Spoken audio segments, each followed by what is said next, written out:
नमस्कार, मैं रवीश कुमार। ये मिंता देवी कौन है? शकुन रानी, गुरकीरत और आदित्य श्रीवास्तव जैसे महान और चर्चित मतदाताओं के नाम की कड़ी में मिंता देवी भी जुड़ गई हैं।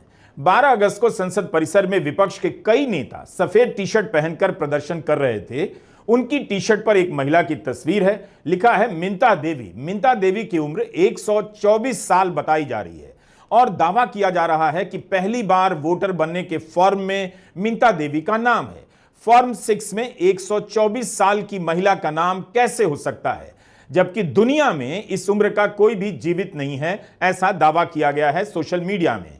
मिंता देवी को लेकर सोशल मीडिया में कई दिनों से चर्चा चल रही थी। आज विपक्ष ने उनके नाम की टी शर्ट पहन ली। राहुल गांधी की प्रेस कॉन्फ्रेंस ने वोटर लिस्ट को देखने का पूरा नजरिया बदल दिया है। वोटर लिस्ट को अभी तक बूथ एजेंट के हवाले कर दिया जाता था, उसी की संपत्ति मानी जाती थी, लेकिन अब वोटर लिस्ट का मामला राष्ट्रीय स्तर का हो गया है। नमस्कार, हम आपके सामने ईमानदार और बेखौफ पत्रकार मिस्टर राज कुमार जी की नियोता जी खबर लेकर पहुंचे हैं। तो चलिए सुनते हैं खबर और खबर की तरफ चलते हैं। एक एक नाम की खोज की जा रही है। आपको याद होगा, लोकसभा चुनाव के समय फॉर्म 17C की चर्चा चल पड़ी।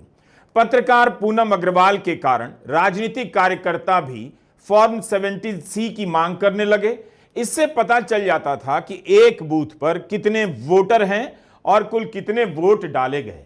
नियम तो यह पहले से था चुनाव आयोग की किताबों में, लेकिन 17C को लेकर जागरूकता 24 के लोकसभा चुनाव में ही आई। इतनी चर्चा हुई कि तत्कालीन मुख्य चुनाव आयुक्त और इस धरा पर मौजूद महान शायर राजीव कुमार भी झुंझला गए। 17C मेरे ख्याल से आज के दिन पूरी कंट्री में 17C के बराबर तो दूसरा फॉर्म नहीं है जिसकी चर्चा हो सकती है। सबसे ज्यादा पॉपुलर फॉर्म वही है। यूपीएससी के बच्चों को, सारे एग्जाम वाले बच्चों को तैयारी करनी चाहिए 17C क्या होता है। यह पैटर्न है और डिजाइन है। जब भी जनता अपने अधिकारों को लेकर जागरूक होती है, चुनाव आयोग इसी तरह का जवाब देने लग जाता है। मुख्य चुनाव आयुक्त ज्ञानेश कुमार ने बिहार में एसआईआर से लेकर राहुल गांधी के तमाम आरोपों के बाद भी एक भी प्रेस कॉन्फ्रेंस नहीं की है। कोर्ट में मामला तो अब आया है। कोर्ट में जाने से पहले भी प्रेस कॉन्फ्रेंस कर सकते थे, मगर उन्होंने एक भी प्रेस कॉन्फ्रेंस नहीं की। इसके बाद भी वोटर लिस्ट का मामला रुका नहीं, बड़े स्तर पर लोगों के बीच पहुंच चुका है। शकुन रानी, गुरकीरत, आदित्य श्रीवास्तव का नाम राहुल गांधी ने लिया तो इनकी जांच होने लग गई। एक विधानसभा में 1 लाख वोटर के संदिग्ध होने का प्रमाण चुनाव आयोग के ही दस्तावेज से निकला है, लेकिन इस 1 लाख में से सिर्फ 3-4 नामों की चर्चा हो रही है। शकुन रानी एक केस स्टडी बन गई हैं कि कैसे इनके जरिए राहुल गांधी के दावों को गलत साबित किया जा रहा है, जबकि सोशल मीडिया पर फैक्ट चेकर शकुन रानी से जुड़े इतने सारे तथ्य ले आए हैं कि यह कहानी खत्म नहीं हो रही। अब आपके सामने शकुन रानी और उनके पति वीरेंद्र कुमार के 3-3 वोटर आई कार्ड हैं। तो यह बात देश के सामने आनी चाहिए कि इन्हीं दोनों ने 3-3 जगहों पर वोट किया या इनके बदले कोई और वोट दे रहा था। शकुन रानी की कहानी 2 सवालों से शुरू होती है। पहला सवाल, उम्र 70 साल है, इस उम्र में उन्होंने फॉर्म 6 क्यों भरा? दूसरा सवाल, क्या इनके दोनों वोटर आईडी से वोट डाला गया है? फॉर्म 6 वही भरते हैं जो पहली बार वोट करते हैं। फॉर्म 6 के ऊपर साफ साफ लिखा है यह नए वोटर के लिए है। शकुन रानी की उम्र 70 साल है, उन्होंने फॉर्म 6 क्यों भरा? 70 साल की उम्र में शकुन रानी एक नहीं 2 फॉर्म 6 भरती हैं। पहला फॉर्म 13 सितंबर 2023 को बेंगलुरु में भरती हैं और दूसरा फॉर्म भी बेंगलुरु में 31 अक्टूबर 2023 को भरा जाता है। राहुल गांधी ने दोनों फॉर्म दिखाकर बताया कैसे दोनों फोटो में थोड़ा सा फर्क है। इसके अलावा एक जगह नाम शकुन और रानी अलग अलग कॉलम में लिखा है और दूसरी जगह एक साथ शकुन रानी लिखा है। राहुल ने बीएलए द्वारा टिक किए गए इलेक्टोरल रोल को दिखाते हुए यह भी बताया कि शकुन रानी की दोनों आईडी से 2 बार वोट किया गया है। मैं आपको आज नए वोटर बनाने का तरीका दिखाता हूं, कैसे मैन्युफैक्चर किए जाते हैं। ये देखिए, शकुन रानी जी हैं, 13/9/23 को ये नई वोटर, फर्स्ट टाइम वोटर बनती हैं। इनकी एज क्या है, दिखाओ जरा।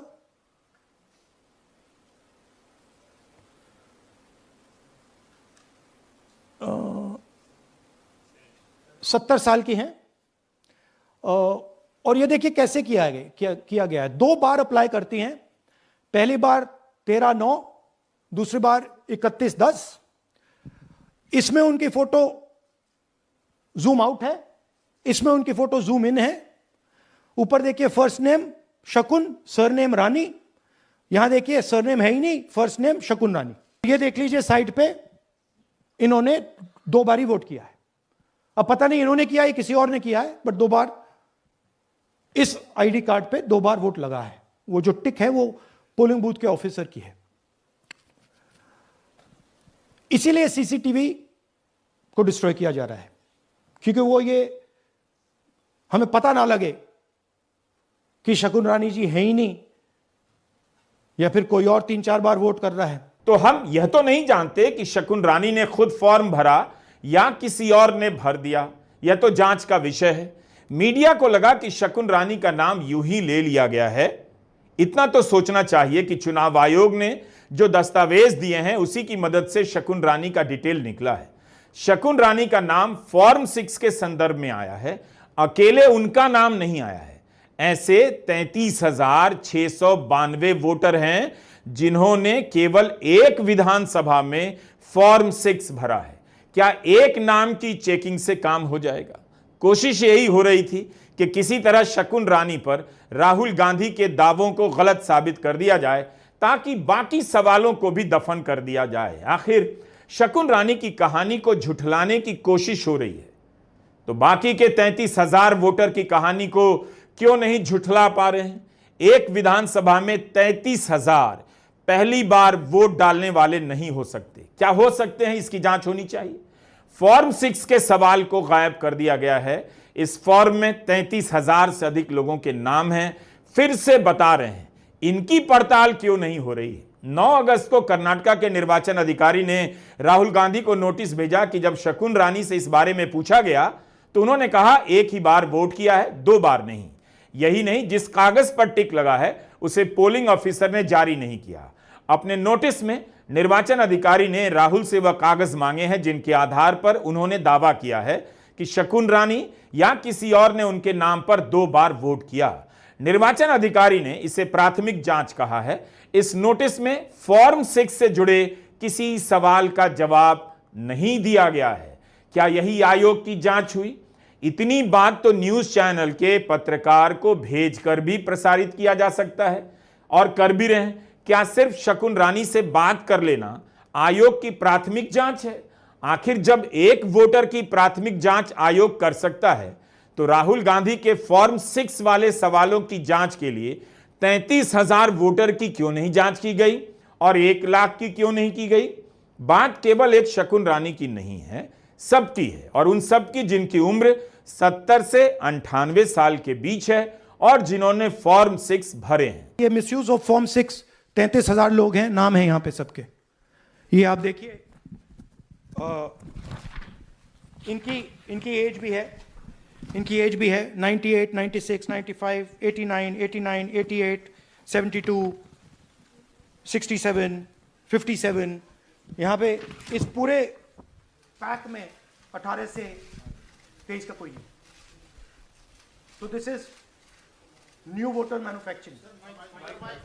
New voter manufacturing. ये है नया वोटर, यंग वोटर। महादेवपुरा एक विधानसभा है। इस विधानसभा में 11,000 से अधिक डुप्लीकेट वोटर कैसे निकल आए? 40,000 से अधिक वोटर का पता फेक और संदिग्ध कैसे हो सकता है? क्या यह मामूली बात है? अगर एक विधानसभा में 1 लाख वोटर फर्जी होंगे तो इसकी जांच क्यों नहीं होनी चाहिए? अगर सभी क्षेत्रों में ऐसा है तो सवाल क्यों नहीं पूछा जा रहा कि आप इतने साल से कर क्या रहे थे? हर साल जब मतदाता सूची का समरी रिवीजन होता है तो उसके बाद भी इतनी गड़बड़ी कैसे निकल आई? इसका मतलब है चुनाव आयोग के पास वोटर लिस्ट बनाने की पारदर्शी और पेशेवर व्यवस्था नहीं है। शकुन रानी के पास न्यूज चैनल के रिपोर्टर गए तो उन्होंने कहा उनके पास एक ही वोटर आई कार्ड है और वे एक ही जगह वोट डालती हैं। उनके इस जवाब से हंगामा मचाया गया। राहुल का दावा गलत निकला, लेकिन उनका जवाब पूरा नहीं था। उन्होंने कुछ और भी कहा। कहा कि मेरे पास एक ही वोटर आईडी है और मैंने एक ही बार वोट किया है।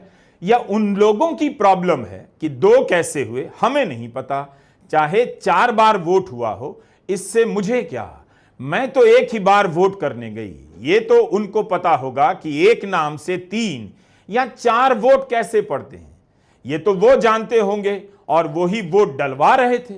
वो से शकुन रानी का मतलब है चुनाव आयोग से जो मतदान करवा रहा था। यही तो राहुल गांधी कहना चाहते हैं। 2 वोटर आई कार्ड कैसे बन गया? उन्होंने कहा यह जांच का विषय है कि शकुन रानी ने दोनों जगहों पर वोट किया या उनकी जगह पर किसी और ने वोट किया। आयोग को बताना चाहिए शकुन रानी की जानकारी के बिना उनके 2 आई कार्ड कैसे बन गए, फॉर्म 6 किसने भरे। शकुन रानी के बयान का यही मतलब है, अगर किसी और ने उनकी पहचान चुराकर वोट डाला है तो उन्हें इसकी जानकारी नहीं। उनके पास तो एक ही कार्ड है। मीडिया को शकुन रानी से कुछ और सवाल पूछने चाहिए, जैसे क्या शकुन रानी ने खुद फॉर्म 6 भरा? क्या शकुन रानी ने खुद 2 बार फॉर्म 6 भरा? क्या शकुन रानी पहली बार वोट दे रही थी? यह सवाल अगर पूछा जाएगा तो सब कुछ साफ हो जाएगा। आयोग की जांच से ज्यादा जांच तो लोगों ने सोशल मीडिया पर कर डाली है। शकुन रानी से जुड़ी जितनी जानकारी राहुल गांधी ने अपनी प्रेस कॉन्फ्रेंस में दी, उससे ज्यादा ट्विटर पर खोज कर निकाल ली गई है।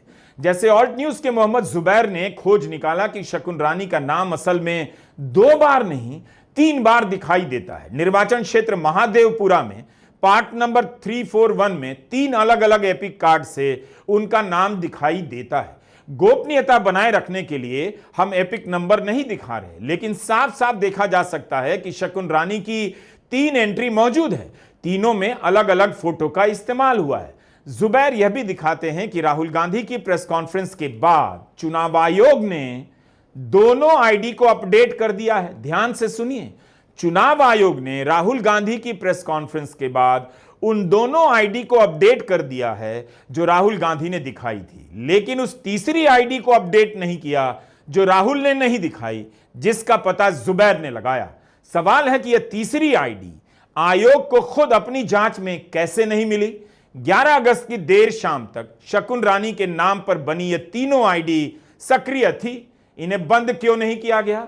शकुन रानी के मामले में एक पूर्व आईएएस अधिकारी संजीव गुप्ता ने हस्तक्षेप किया है। एक्स पर उनकी दलीलों को भी आपके सामने रखना चाहता हूं। संजीव गुप्ता की बात का यही मतलब निकलता है कि शपथ पत्र मांगने के लिए राहुल गांधी पर दबाव नहीं डाला जा सकता है। 1985 बैच के रिटायर आईएएस अधिकारी संजीव गुप्ता ने एक्स पर लिखा है, कर्नाटका निर्वाचन अधिकारी को शकुन रानी की डिटेल को अपडेट करने से पहले अपनी कार्रवाई पूरी करनी चाहिए थी और जांच कर लेनी चाहिए थी। रूल 203B के तहत जांच के दौरान शपथ मांगने का काम रजिस्ट्रेशन ऑफिसर का है, ना कि मुख्य निर्वाचन अधिकारी का। वो भी उसे अपने विवेक के अनुसार करना होता है। जब डेटा चुनाव आयोग का ही है तब शपथ लेने की जिद नहीं कर सकते। अगर किसी पार्टी के पोलिंग एजेंट का डेटा होता तब शपथ पत्र की मांग की जाती। फॉर्म 17A से ही पता चल जाएगा किसी मतदाता ने वोट किया है या नहीं। इस पर पीठासीन अधिकारी के दस्तखत होते हैं। यह आंकड़ा राहुल गांधी के पास नहीं हो सकता। अपनी प्रस्तुति में उन्होंने टिक की हुई जो लिस्ट दिखाई है वो उनके अपने पोलिंग एजेंट की है, लेकिन वोट हुआ है या नहीं इसे सीसीटीवी से मैच किया जा सकता है, संजीव गुप्ता का कहना है। उनका यह भी कहना है फॉर्म 17A गोपनीय होता है, लेकिन तब भी उसे सार्वजनिक करना चाहिए। सीसीटीवी फुटेज भी जारी करनी चाहिए। तो आपने देखा कि शकुन रानी की कहानी में कितने मोड़ आते जा रहे हैं।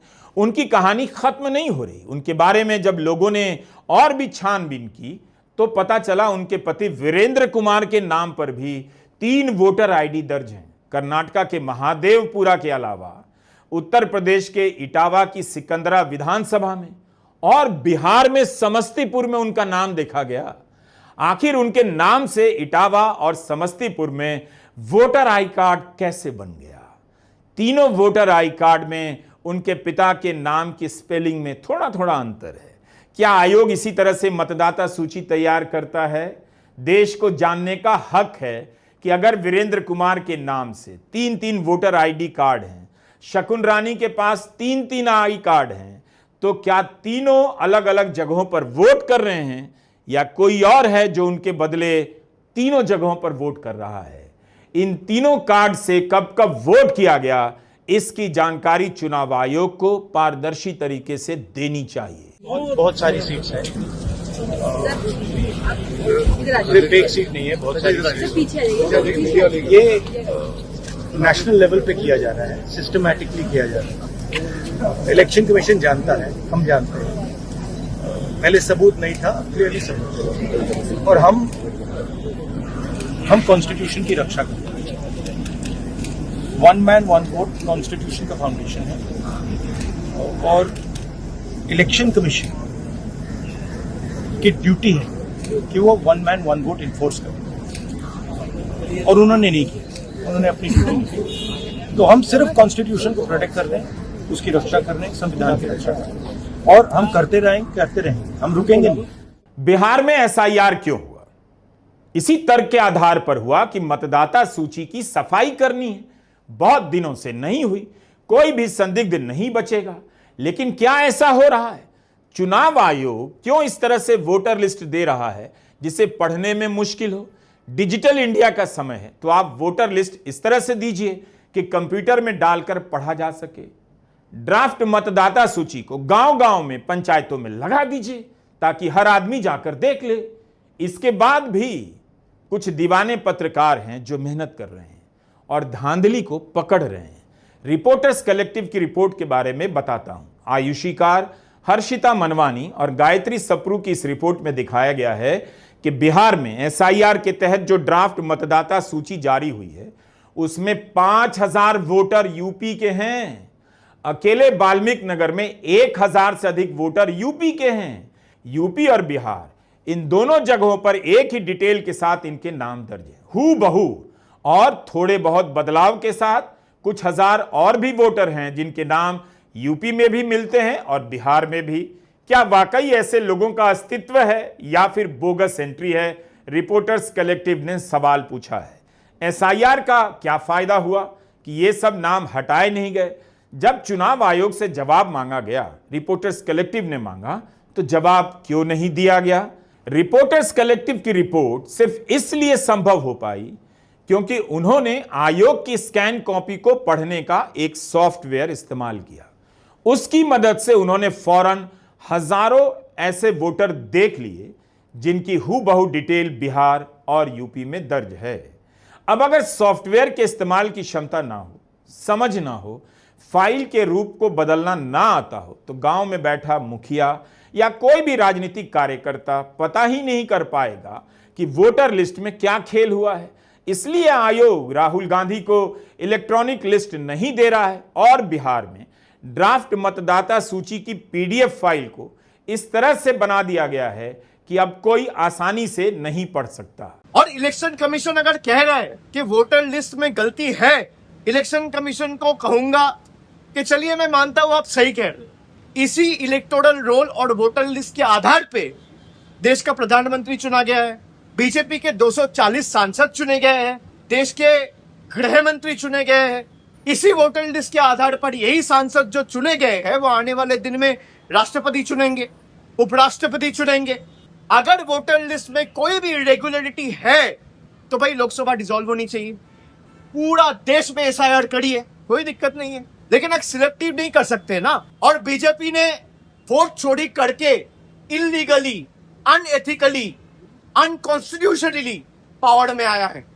अगर एसआईआर होगा तो पूरा देश में होगा और उसके लिए पहला कदम प्रधानमंत्री से लेकर पूरा कैबिनेट को इस्तीफा देना होगा, लोकसभा डिसॉल्व करना होगा, उसके बाद आप एसआईआर करिए। एसआईआर को लेकर सवाल उठ ही रहे थे कि राहुल गांधी ने वोट चोरी का खेल पकड़ लिया।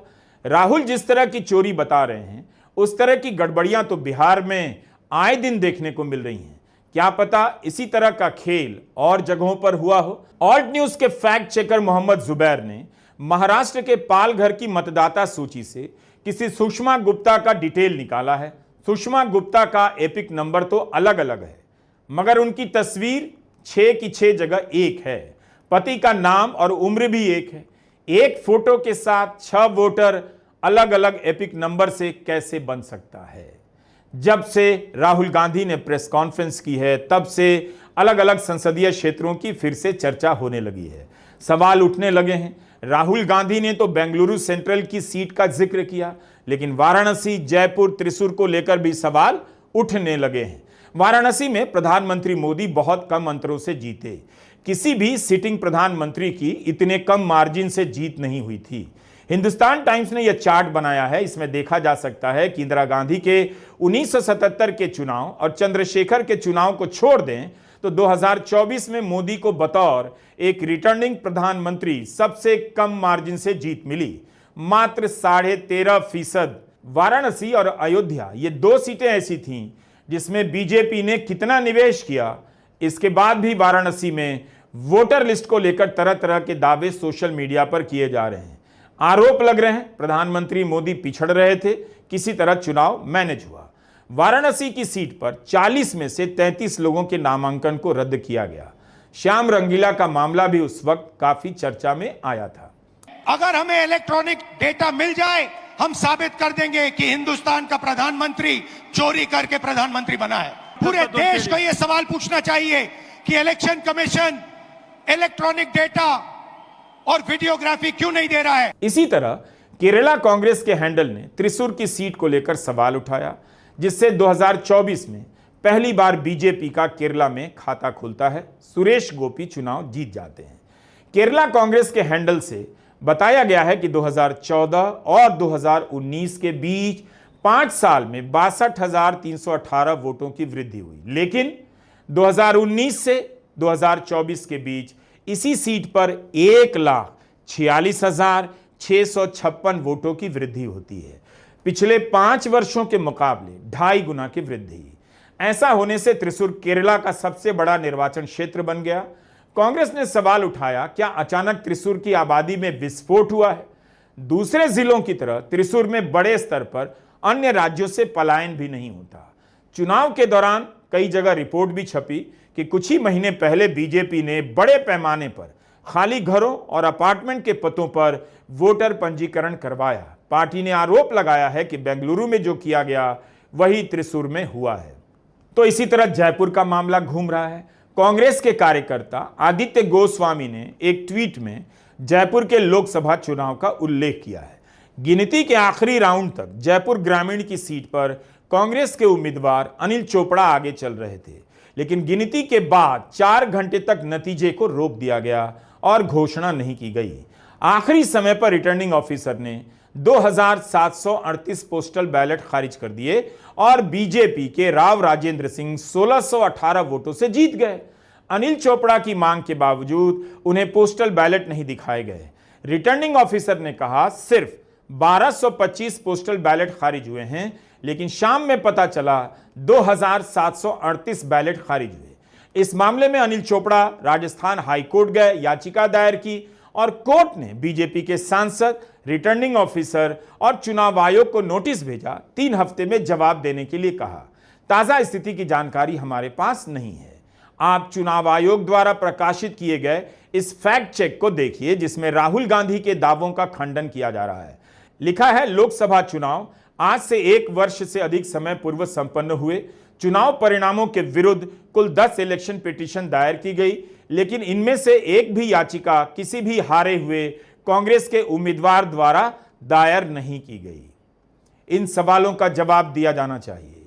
चुनाव आयोग जवाब नहीं दे रहा, उसे प्रेस कॉन्फ्रेंस करनी चाहिए। एक एक सवाल पर विस्तार से जवाब देना चाहिए, प्रमाण रखने चाहिए। इससे पहले वोटर लिस्ट का डेटा इलेक्ट्रॉनिक तरीके से कांग्रेस और अन्य विपक्षी दलों को दे देना चाहिए, ताकि राजनीतिक दल भी चेक कर सकें। वोट चोरी का मामला लोकतंत्र के प्रति मीडिया के यकीन का इम्तहान ले रहा है। वोट चोरी को लेकर ग्राउंड से रिपोर्टिंग हो या अखबारों का संपादकीय, लोग नोट कर रहे हैं रिपोर्टिंग क्यों बंद है, अखबारों में संपादकीय क्यों बंद है। क्या लोकतंत्र की हत्या में गोदी मीडिया भी शामिल हो सकता है? इसी देश में अंग्रेजों की हुकूमत से लड़ने के लिए अखबार निकाले गए, खबर लिखकर लोग काला पानी की सजा भुगतने गए, लेकिन सच को सच की तरह लिखा। और इसी देश के अखबार और चैनल भारत के अर्जित लोकतंत्र की हत्या में शामिल हैं, और आप भी देख रहे हैं। इससे बड़ा दुर्भाग्य और क्या हो सकता है। नमस्कार, मैं रवीश कुमार। उम्मीद करता है आपको खबर पसंद आई होगी। अगर आपको खबर पसंद आई हो तो हमारे चैनल को लाइक एंड सब्सक्राइब करें और हमें कमेंट करके ज़रूर बताएं। तो चलिए मिलते हैं नेक्स्ट वीडियो में, जब तक के लिए जय हिंद।